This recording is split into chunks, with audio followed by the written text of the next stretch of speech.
Today I'm here with Yevhen Krazhan, the Chief Business Development Officer of GR8 Tech. How are you doing so far? Enjoying the conference? Yeah, it's been the second day. We're surviving. A lot of traffic. We like it. And so far we think we are quite trendy. We're located in the right place, in the right spot, and in the right time. One big part of the conference is the sports betting market. Right. And it's been evolving a lot in terms of regulations, in terms of technologies, in terms of consumer preferences. So could you tell us from your view, what do you see as the most significant trends in the market as of now?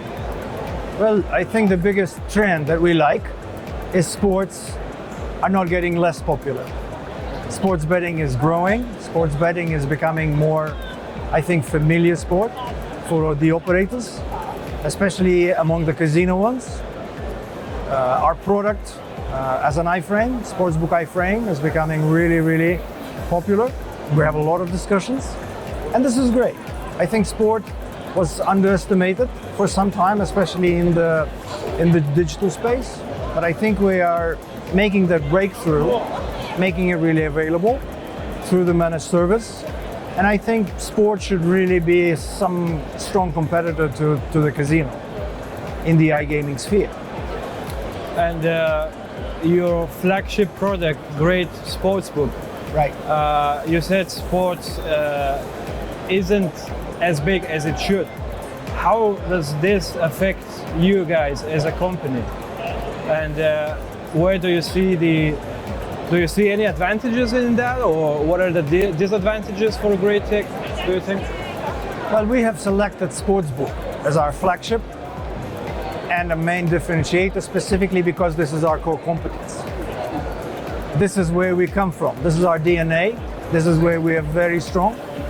And this is what we want to share with our clients. Mm-hmm. So all the clients that we work with, existing or new, or the conversations, they all appreciate a lot the competence that we bring in terms of managed services, in terms of risk management, in terms of the variety and portfolio of selections, and a lot of features like bet builders and all the different expresses, and a combination of CRM. So for players, it's becoming a more simple product, and product that we can deliver much quicker to the market. When you meet the demands of these players, how do you adapt your offering in terms of the different markets? We are, as B2B company, working with operators, and operators work with the players. We are providing a geo-specific packages for each country.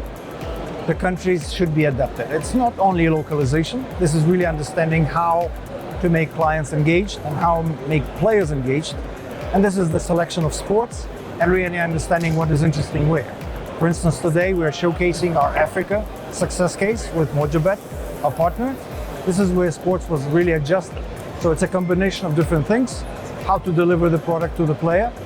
For instance, in Africa, it should be simplified with the light front end, so it works lightning speed. And this is what makes it different. In Brazil, it's different. For instance, in India, we have been probably the best in the world in terms of cricket coverage and proposition. So you have to adjust your even sportsbook proposition depending on where you go. And therefore, we are packaging it in a geo-specific sort of solutions. And in terms of getting that market advantage, could you talk a bit about the GR8 Sportsbook iframe solution? And how does it differ from that of the competitors? Well, we do see some competition from the majors in this market and maybe some regional local competitors. Our product is bringing the full power of the sportsbook that we feel has a lot of cool features, like even the bet builder or some specific parlay features. So we're just packaging it into one.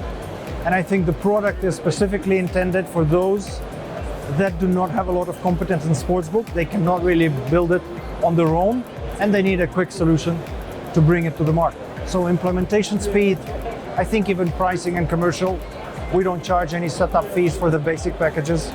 And the full speed is really provided with our trading team that we have a lot in our arsenal. So it's a combination of risk management, managed services, the feeds, and the speed of implementation. I think this is where definitely this is the best indicators on the market. Speaking of speed, currently esports is a very rapidly evolving market. Can you tell us what esports offering are on your platform? Yes, you're correct. Esports, in our case, we're partnering with our sister company Better. We're sourcing esports mostly from them. And yes, especially younger generations are very much interested in esports. We're also providing it covered with the risk management, and this is growing popularity. This is all, I would say, even a dedicated segment nowadays for esports. And the specific influences are also there. And how do you plan on capitalizing on that growth in the future with esports specifically? Well, we have captured this growth already 2-3 years. It started maybe couple of years ago. I think we're on top. I think we're among the top 5 esports providers globally.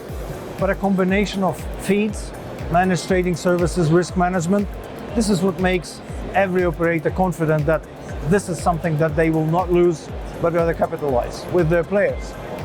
In terms of geographical expansion, you recently received a license in Peru. Correct. Can you tell us a bit more about your LATAM ambitions and where else does your focus lie as well? Well, for the past couple of years, LATAM was our focus. After India, of course, India seems to be a little bit more advanced. But with LATAM, we have received our B2B license and we are supporting our client in Peru with already regulated license, so the platform is fully compliant. We're also supporting Chile clients, and I think we also have ambition about Mexico, Colombia, Ecuador, and Argentina, regulated and maybe pre-regulated if the market allows. So I think availability, we come sometimes from the B2C DNA, which means that you have to be really heavy. You cannot just go little. We have that kind of culture of going big through sponsorships, through local partnerships with influencers. And this is what makes your product, if you are going to partner with us, really a success. And we have a lot of recommendations. Thank you for your time, Yevhen. You're welcome. All the best to you guys.